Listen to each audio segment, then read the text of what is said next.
magic button. There it is. We're live. Red button, magic button. We are live. Look at that. That is awesome sauce. All right. Okay.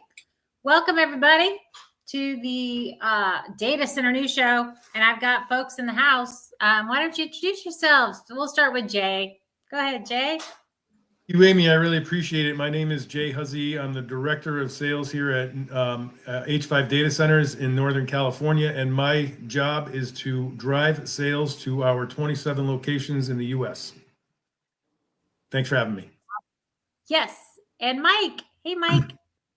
Hey, Mike Lash, CBRE, the Data Center Advisory Team, and happy to be on here. And well, my job is to basically find the home for AI. So we're out there looking for powered land and trying to get ready for this next gen. Yeah, right. Like, are you busy, Mike? You're not busy. Are you busy? Yeah, I had a lot of hair 18 months ago, but I decided to go away.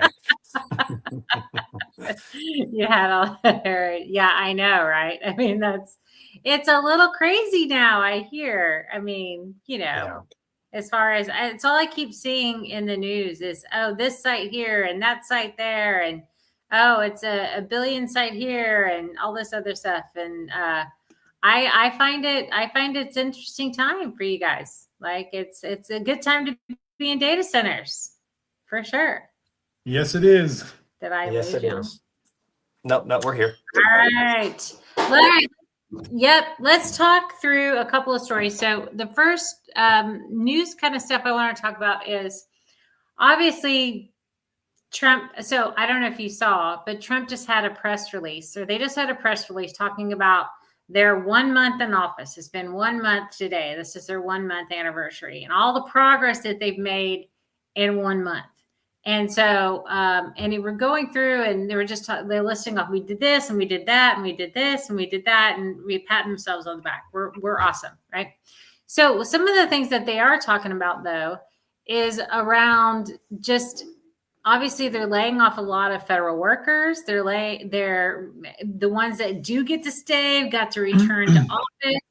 Does that impact anything in the data center industry at all? Like, is all these movements that the federal government is doing? I would assume not, but you never know. That's why I'm asking the question.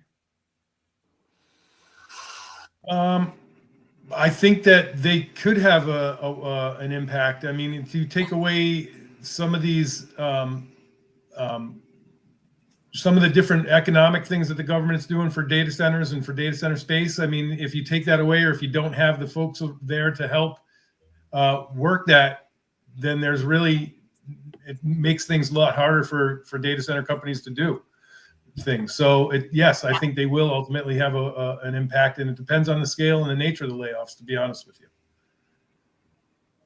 So if they consolidate locations, like where the data centers are located now, how much does the federal government play into like the use? I mean, I'm assuming all the ones in Virginia have a federal government bent, right? But are there like other locations where the federal government have, like in Dallas, there's a big swath of federal government employees, right? They're not just in DC, they're kind of around the US. And so does that impact the industry at all, or it doesn't matter as far as locations go? I'll just say this. I mean, just to speak more general, the federal government's always been a big data center user, and I don't think that's going to slow down. If anything, it's going to go up. And so, so I think the layoffs, if the layoffs have any impact, it's probably not going to necessarily be on data center like demand or capacity, but it's probably more about how does that affect energy restrictions and guidelines and things of that nature. We have a lot of federal oversight on the energy sector, right? Not necessarily on the data center sector, but right. Energy is our biggest. It's our biggest contingency, right? So we really need energy, and we really need it to be protected, and we need it to be redundant, and we need it to be secure.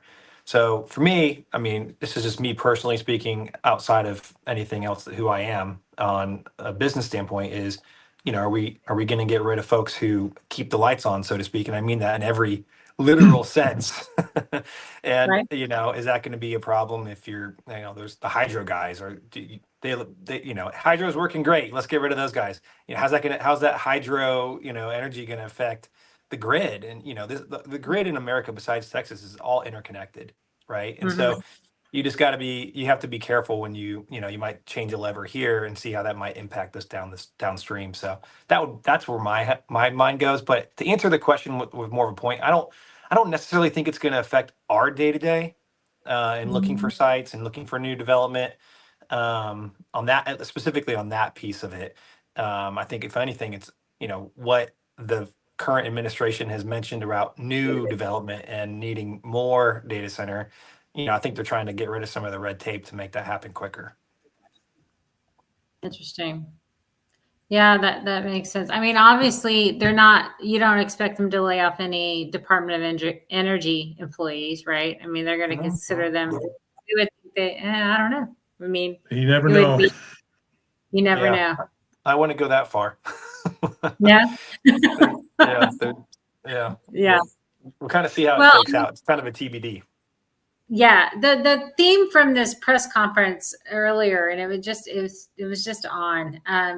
just talking about streamlining and obviously the whole DOGE thing and efficiencies and how do we cut red tape and what do we do here and what do we do that, and I'm all for that, right? If the government can cut red tape, let's do it, right? I just I find it, I'm not sure. I mean, these are grand promises, and I'm not sure how well they're going to be up, how it's going to really impact anybody. But you never know.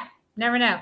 I just find it's just so much so fast that I just thought it might be interesting to see if there was anything y'all were feeling or seeing or anything like that. No? Okay. No. What's interesting is, what did he announce? A $500 billion investment in data centers. That was sort of the big announcement. And with that comes, roughly anywhere from 100,000 to 150,000 new AI jobs.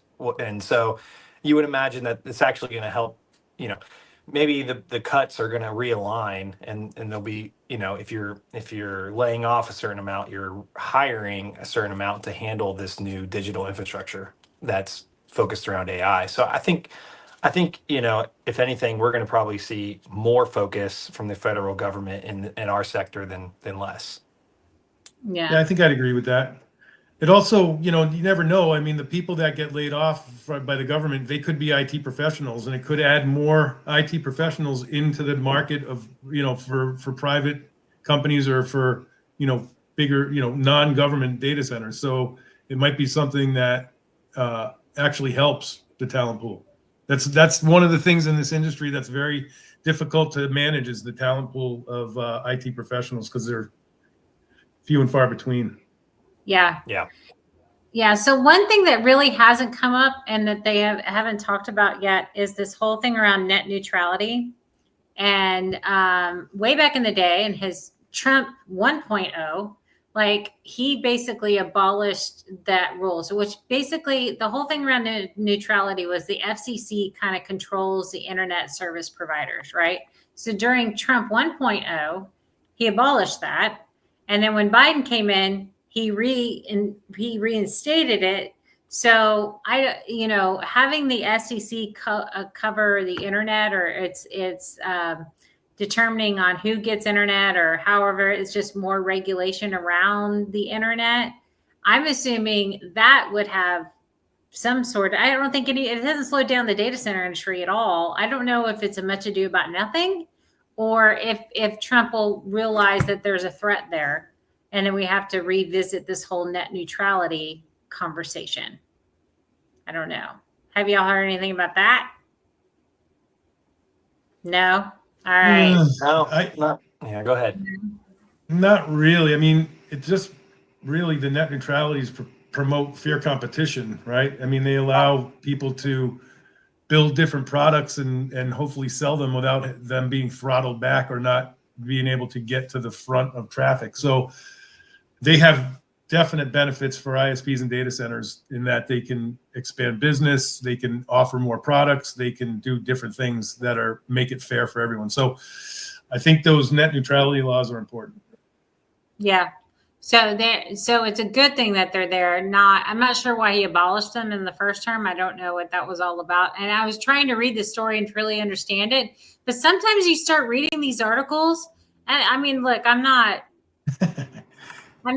the dumbest person on the block, but I just kind of look at it and go, what does this have to do with, I don't understand, It's every once in a while, I was like, are they making laws just to make laws at some point? I don't know.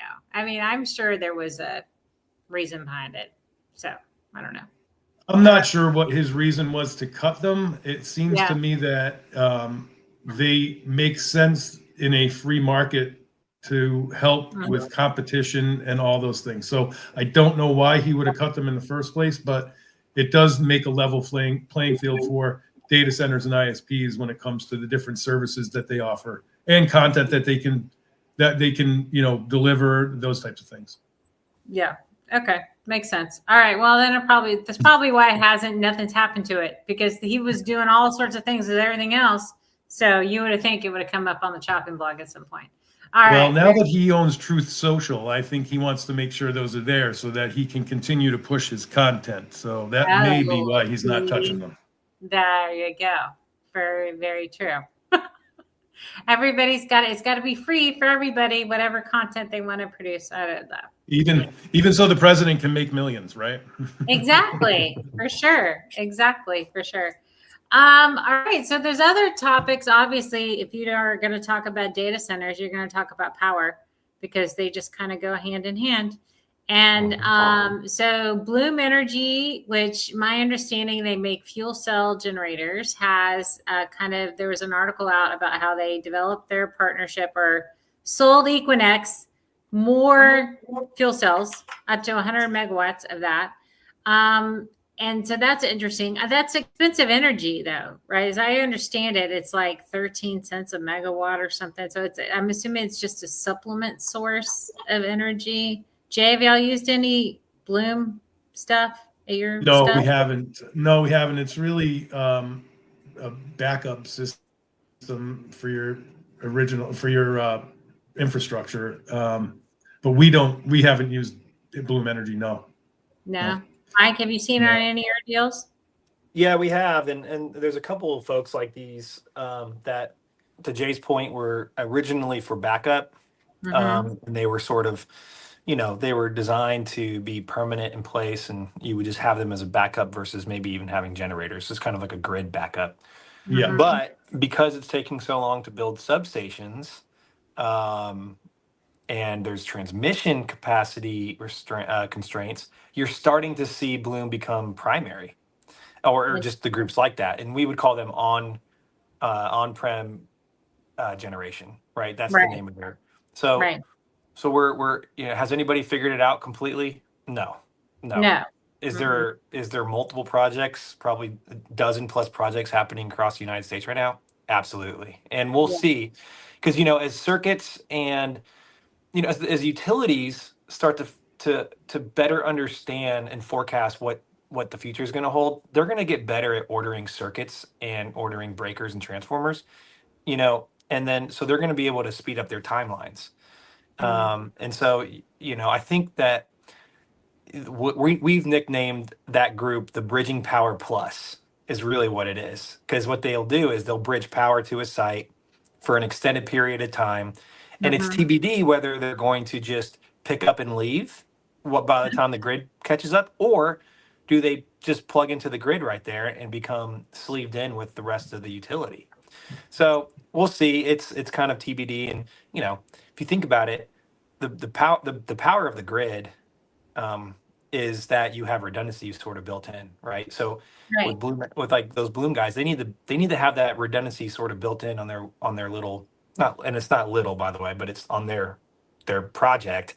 And that's, kind of defeats, in a sense, it kind of defeats the purpose of redundancy, right? If an event happens there, or if they need to go down for maintenance, it's expensive because you need to have a whole other, power generation right by it.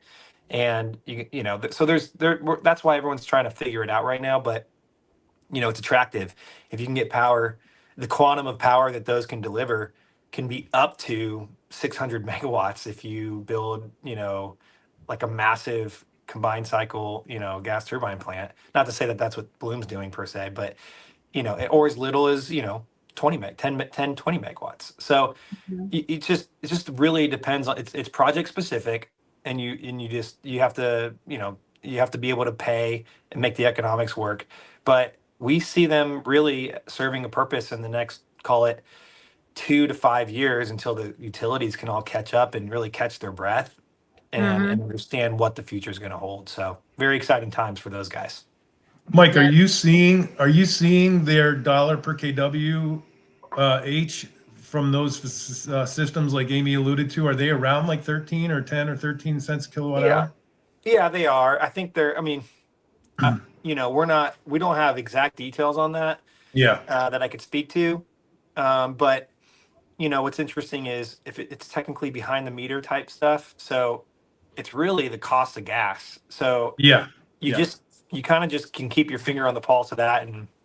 Um, and it's, you know, that kind of, it fluctuates, right? So those Right. contracts are kind of interesting. We'll see if there's a way to stabilize them or put some sort of must take in them to we'll see. It's again, you went from a backup solution to a primary solution, and with that Yeah. comes some question marks on how that's going to look, how that's going to ultimately pan out on a cost per kilowatt hour in your terms.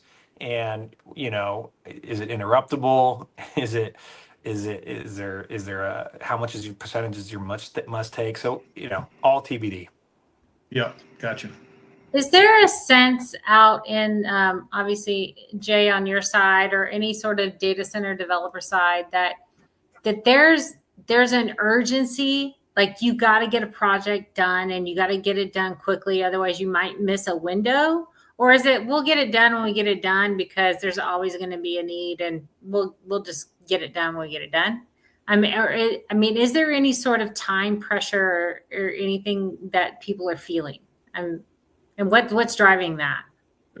I'm sorry, for what particularly? Just data center developments. Oh, for data center development. Yeah. Yeah, I mean, I think there are multiple milestones to be hit from a customer perspective and also from a provider and a builder perspective. I mean, you've got your milestones and your time frame to build, so you definitely have things that you need to meet in order to not hit fees or anything like that. I mean, if we miss a start date for a customer, we end up paying on their service level agreements. We end up paying back because we haven't met our time frame. So yeah, there are milestones across the board on construction, on provider time frame, and on customer time frame that need to be met. And it's all about monetizing for either the provider, well, for the provider and for the customer. Customer needs to get up and running at a certain time to monetize their business. So what about in a general sense though? Like this is a time for the data center industry. And if we don't get in and get 20 data centers in the next 2 years, we're going to miss this magical time to get data centers in. I mean, that's what I'm saying. Is there a data center rush that's happening right now that might not sustain in 10 years or 5 years?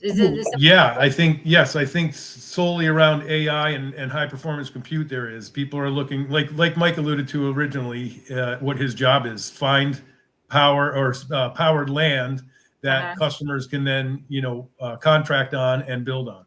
So yes, there right now. From what I understand, most people in the industry that don't actually own physical data center space or sites are looking for land in order to build. So there is a bit of a gold rush right now for land that's got power or some sort of generation, or big plots of land that they can build on-prem generation.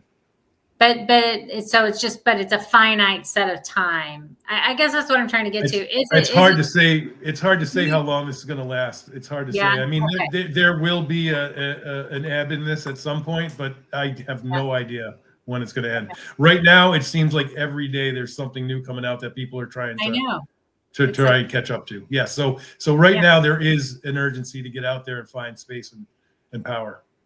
Yeah, because I mean, Microsoft just announced another $1 billion investment in the San Antonio area. And Yeah. you have, I mean, it just seems like it's just coming left and right. At some point, do we have enough data centers? Like, I'm like going, Right.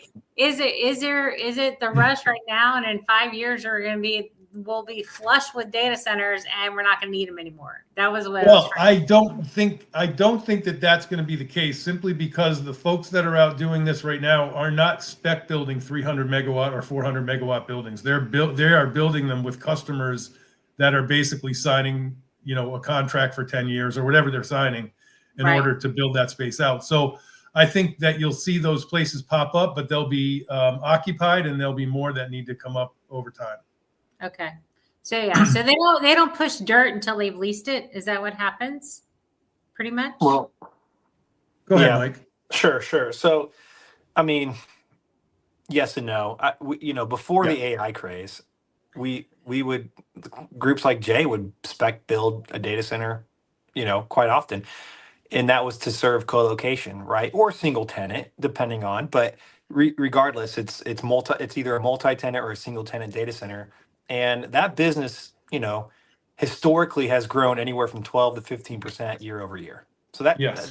that's never going to go away, right? There's always going to be a need for somebody else's data center and your servers, and you want to lease space to put it in someone else's data center, your own servers, right? That's always going to be there in one degree or another.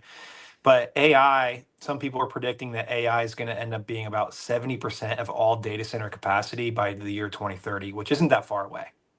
Right. So that's where I'm a little afraid. I don't know if fear is the right word, but you start to scratch your head like, okay, 70%, let's just say, I don't even know what the total amount of, we should probably know that, Jay, like the total amount of gigawatts by 2030. But I mean, whatever that number is, let's say it's 100 gigs. That's a made up number.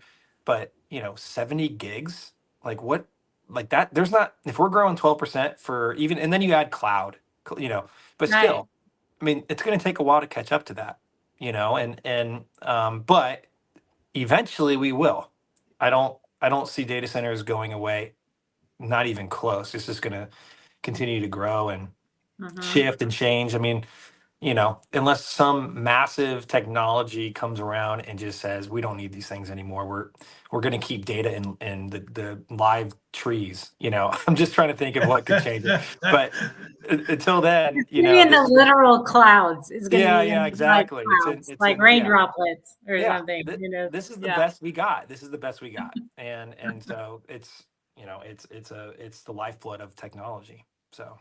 So the older data centers, the ones that are like 20 years old, whatever, like the bulk of the supply, the 1 megawatt sites and the smaller ones that are kind of out there, do those go away? Do they convert those?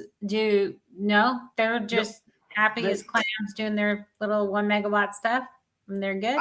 Well, they're going to densify, and Jay, you've been involved in some of these in your own business, personally, but it depends on the shape of the building. Some buildings are going to be obsolete, right?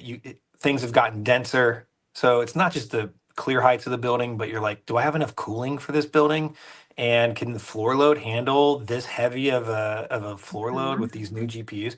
So there's all these like practical things that you need to do when you densify a building. But assuming you can pass all those hurdles, then it makes every sense in the world to keep those data centers around. They're already zoned, they're already established, they already have load.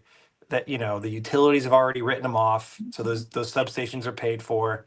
When it costs $50 to $100 million now for a substation, I mean, I think those existing data centers are going to start penciling a lot more these days. You just I'm sorry. Go ahead, Mike. No, that's literally that was the end of my comment. Yeah, I was going to say I agree with Mike in that these are sites that are built up for customers to be sticky. They've got connectivity, they've got their power, they've got expansion potentially, they've got ROFRs to grow a little bit. So these are places where these customers will stay. They may shift load out of those if they can't densify high enough, but I still think there's going to be load that will be handled by those 1 megawatt sites that isn't high performance compute, isn't AI or hyperscale stuff, and will still need to be housed somewhere. So those places they'll continue to grow, or they'll continue to operate, and they'll continue to put money into the pockets of the operators, because, as Mike said, a lot of that stuff will be paid off, and in the past, all those those non-recurring costs, if you want to call them that, Right. will be gone. And if they are able to get more power and continue to bring more cooling in, they're valuable sites to have. Interesting. So is there always going to be a need for non-AI compute, like non-high performance computing, you think? Yes, I think so. Yeah, for Yeah. sure. For sure. Yeah. I even in the last couple of days, I'm a bag carrying sales guy, and in the last couple of days, I've seen, 3 or 4 opportunities come across with very low capacity racks. I mean, talking 5 to 7 kW per cabinet. I mean, they may start off that way. They may jump up to 10 or 12 kW, but that's not high performance compute at that point. So yeah, those things are there. Yeah. Yeah. This is a weird analogy, but take the movie industry for a second, and they're pumping out Marvel movies. That's probably the AI, but there's still rom-coms and even Hallmark movies, and those will never go away. And so I know, because I watch them all. I watch all of the Hallmark movies. Yes. Me and your wives. We're all I would watching. never admit to it. I would never. I'm admit that I also do. I'm friends with a woman who worked on the nasty granny movies, the mean granny Lifetime movies. Remember those? I'm friends with a woman who produced those. That's great. I give her a hard time about it. Sorry, No, it's great. I get away from the topic there. Sorry. We'll have her as a guest speaker it's next all time. good. Yeah. Yeah, exactly. You need to bring her in. That is too crazy. So, what was the other story? Oh, I wanted to talk about, all right, this whole sustainability thing. So there was this one of the articles. I just kind of chuckle at the headlines, but it's like, sustainability. The data center operator is the key to sustainability, and I'm like, well, duh. I mean, and who else is going to be controlled over? Who else is going to pay attention to how is it sustainable? Like, I'm assuming they mean like the developer has a role in whether it's sustainable or not. But at the end of the day, the data center operator is running that thing for however long they're going to operate it. So, but I think that was it. I think that was just, but the gist of it was, are all data center operators focused on sustainability? Yes or no? And I would venture to guess that some of them are and some of them aren't. I mean, it just depends, right? Depends on what's getting, what the regulations are that they're having to face, I would assume. I think most operators are concerned with sustainability, but at the same time, that sustainability is mostly coming from the energy producers that we're working with. They're out there, hopefully making some sort of a mix of renewables and coal-fired or whatever they're using. But that really falls on the operator in the sense of building. When they're building, are they employing their best efforts to be sustainable or use sustainable power or those types of renewables? So I think it's in the building process where they can come around and really see that. But then in the operations process, if they can put the right parameters for cooling in place and water temperatures, et cetera, I think those are ways to optimize the usage of those goods. Yeah. As an operator, when you take over a building, this is a segue on that same topic, but what control do you have on building infrastructure? Or do you work with the developer, say, hey, I want these sorts of things in this? I mean, you're a developer operator, right? So you don't pass it off. But if you were just the operator and came in and somebody else was developing it, are you just buying it because you're buying it and it is what it is and you're stuck with what you get? Or do people have say in what's being built? If there is somebody building it for us, there is definitely a collaborative approach to getting the right infrastructure in place and the right pieces and parts there. I think that, yes, from a operator's perspective, we would want to have input into how they're building the infrastructure and what they're using, and you know, that all directly affects how we operate our business. So yes, those things do take into, you know, are taken into account. And then does a tenant have a voice in that conversation too, or depends? It depends. I mean, if the building is being leased by one particular company or one particular customer, yes, they can have say in that. If they're doing a triple net lease, of course they'll have a stake in that, and they'll have their preferences on what they want. Yes, for sure. In some cases, though, an operator may just buy and have several customers that they think are going to fit there, and they'll, you know, we'll say, hey, you know, we can do your footprint and your power and cooling, and we can, you know, support you here with our solution. So it really just depends on the build. Yeah. Yeah. You know, what's the Mike Tyson quote? Everyone has a plan until you get punched in the face. So, you know, AI punched every single one of us in the face. And I think we all had plans for sustainability. You know, they were good plans. They are still good plans. They're, you know, but there's a tsunami that came hitting us really out of nowhere over the last 2 to 3 years. And so, you know, I think it's really a utility situation at this point, because their responsibility is to engineer and design a grid that can handle all of this load. And unfortunately, you cannot, at least today, cannot do that on just solar and wind, right? This has to be a mix, like Jay said. So, you know, I think that all the big guys and all of the co-location operators, they want to be sustainable if they can, but they also have to, you know, plan now for, you know, 70% of the data center growth is AI. So that's, I mean, you're adding so much more growth, and you can't do that on the plans we had, you know, 4 years ago. Yeah, no, right. Another point to that is that, you know, a lot of customers in their request for proposals, they will ask, what are your sustainability, you know, what are your sustainability goals, or what do you do for sustainability? Do you use a mix of renewables?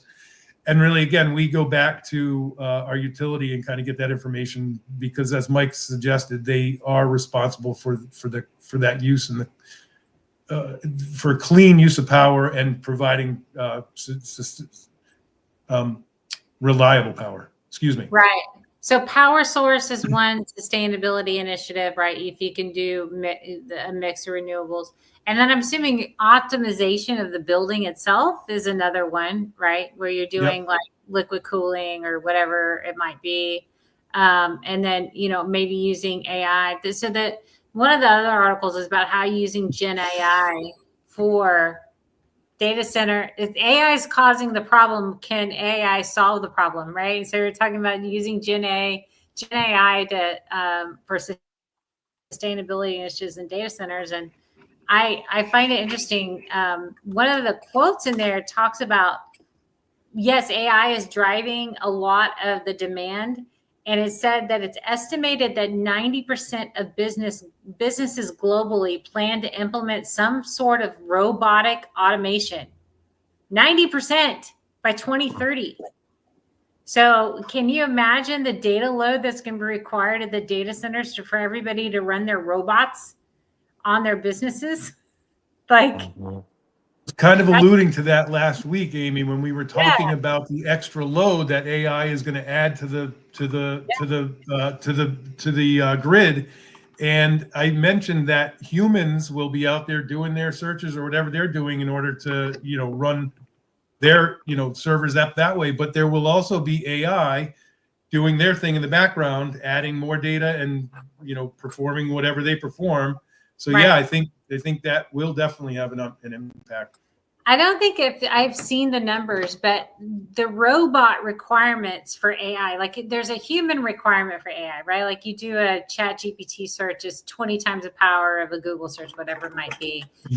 I haven't seen an article talking about how much power or compute a robot needs, right? Because it's doing complex tasks sometimes. Like if it's whatever it might be, it's doing the same things over and over, but it has to process certain things in order to do those. I find it interesting. I think that would be a cool study. How much more compute does a robot use than a human use on AI? That's a good question. They're dumping tons and tons of data. I mean, think about it. A person takes how many pictures in a day? I mean, that is data in and of itself. Right. Texting, searching, all that stuff. I mean, robots will have a specific task that they'll have to do, but that task may be 1,000 lines long. Yeah. Yeah. Sure. Or just the cost to operate a robot, right? It's going to be like a Tesla. Right. I mean, it's going to be like it's going to take a certain amount of kilowatts per, robot to sort of function. And that's going to put strain on the grid as well. Yep. Right. It's kind of weird. I've never thought of it that way before, but you're absolutely right. Yeah. And then where the robot thinks is going to determine, how much kW that will take. I mean, most of them will probably be connected to some sort of cloud, right? And not doing the thinking in here, but somewhere else. And then, who knows? I'm not a robot expert, but it does make you start to imagine, wow, I mean, maybe that power we were worried about, we don't have to worry about it because it's going to find a use sometime in the near future, right? Yeah. Someone's going to suck. Someone's going to use it. Yeah, for sure. I'm amazed at all these places. Like if you actually want to search for power, magically you can find it because there's this person getting these gigawatts and this person getting this many gigawatts and this person doing this. And I'm like going, I guess we can just keep making. I mean, it's not a finite resource that we can just keep making as much power as we want to make power. It's interesting. I don't know. Is that? Well, the question is, so no one, I don't know if I should even, so you're like, okay, where did all these megawatts magically appear? And I would just say that there's two things that we've noticed. These are observations. Mm-hmm. One is, everyone's like rush to retire the more dirtier power plants has just kind of gone away. So that's one, that's one observation.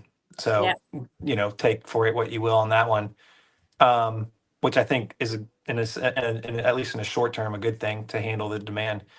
And then the other observation is that other than Texas, all of these utilities are connected, and they can have intergovernmental agreements. I don't know what else to call them, where they can share resources with each other. And whether some of these utilities like it or not, there's better geographical places to place these things. And so those utilities will have to lease or contract with other utilities that aren't as in need of this many megawatts to be able to handle that load. And so, I think, energy's grids like water, right? You can send an electron from California to Georgia if you want, and so I think you're going to see a lot of intergovernmental sort of agreements, and then those on-prem guys, the third-party agreement guys, the third-party generator guys are going to come to fruition here as well. Yeah, for sure. It's interesting. I mean, Howie talks about it all the time. It's going to have to be on-site generation. I mean, and we'll kick back the extra that they're not using back to the grid, and that's okay, and that's fine. I think that's a different kind of green, but that's okay. That's all good, right? We're making power. Yes. Yeah. Power. Yeah, that's right. And even our dirty plants here in America are infinitely more regulated and cleaner than anything else you see in the world, right? Yeah. They are truly, it's truly a modern invention and modern, marvel to think about how clean our quote dirty power plants are compared to some of the things that have been there in the past and other places with less regulation. But I think, I think there's about 200 gigs of coal energy in America, and you just, if that goes away, we have a serious problem. Yeah, we have a massive problem if that goes away. No, we need our coal. I know they got rid of it. It's okay because they were all worried about the coal the power plants off of coal, and they finally got rid of them all. I haven't heard the blowback from that, or if there was any, but they've just kind of replaced them all. So, but yeah, I mean, yeah, I'm sure we all. I mean, what is Santa going to do? I mean, he's going to have a lot of lumps of coal. He doesn't. I mean, like, he can't hand them all out. No, I'm just Yeah, kidding. just get the lithium-ion battery. Yeah, Yeah. Instead of lumps of coal. yeah, just a mini nuclear reactor. Yeah, it's a good question. I don't know. A little Yeah. SMR. A little Yeah. SMR as a present. Exactly. Yeah, little SMRs or exactly. All right, there's another article out talking about cold. So when I think of geothermal, people are using geothermal. I think warm. Like I think you're making energy from heat, right? So when I think of that, but they're not. They're making energy because it's cold. Did y'all read that article that I sent you? I didn't see that one. Okay. All right. So I don't think that was there. oh, maybe I didn't send it to you. All right, so let's talk. So the National NREL, the National Renewable Energy Laboratory, and funded by the U.S. Department of Energy. So DOGE has not cut this yet. So the Geothermal Technologies Office seeks to address cooling challenges by exploring the use of geothermal underground thermal energy storage, or UTES, for data centers. Which okay. They're cold UTES apparently. So they work by using off-peak power to create a cold energy reserve underground, which then can be used during peak grid demand hours. And so this charge discharge cycle functions like similar to a conventional battery, optimizing energy use based on the time of use, pricing, and other blah, blah, blah. So you save it when it's not peak pricing, so you can use it later, and it just saves money. This whole cold UTES thing. I guess it's new. I don't know. I thought it was interesting because every time I think geothermal, I think hot. I didn't know that they were using it for cold stuff too. So I don't know. Yeah, I don't know. That's interesting. I'll have to look into that. I know they use cold water originally, and they put that cold water down, and then it gets hot, and then it gets sent back up. But that's about it. That's Yeah. So I don't know about this this cold situation. The cold UTES. Yeah. Yeah, I don't know it either. Yeah, that's interesting. I'll send you the article, and maybe we can talk about it next week. But yeah, I thought I sent it to you, but that that's my bad. But yeah, it was definitely. I guess the good news of that whole story is they're looking for very creative ways to do anything to provide power for data centers. So that's good. That's a good thing, right? Yeah, that's great. Amy, I'm like you. I thought, I know some folks who went to Alaska in the winter time, and they were saying they were up there and everything was geothermal. Everywhere they went, they had to take off their coats and boots because it was so hot inside. So I'd like to see that article. I'd like to learn. Yeah, all right. I'll forward it. Yeah, because every time I think like the volcanoes in Hawaii, and they're using geothermal as like, and it's the lava, and they get the steam or whatever. I think hot. I don't ever think cold. But yeah, no, I'll send it to you for sure. Cool. All right. Well, look at that. Our hour is almost over. It's a magical thing. We're done. This is crazy time. We have so much fun on this show. We're getting there. It is almost done. It's almost 2:30. All right. So if somebody would like to get a hold of y'all, how could they do that? If they, they want to, I need a server, Jay. I need a server space. How do they get a hold of you? Feel free to reach out to me by phone at 415-933-6244 or drop me an email at jay.hus as in Sam, S as in Sam, EY at h5datacenters.com. Awesome. I am always here to support any potential customer. Awesome sauce. And Mike? Yep. You can go to the CBRE website and just look up Mike Lash, CBRE Data Centers, or you can find me on LinkedIn as well. Awesome. Great. And that has been the show. Thanks for coming, y'all. Great. This has been fun. And we'll see y'all next week. Thanks, Amy. Take care. Good seeing you, Mike. Bye-bye. Bye.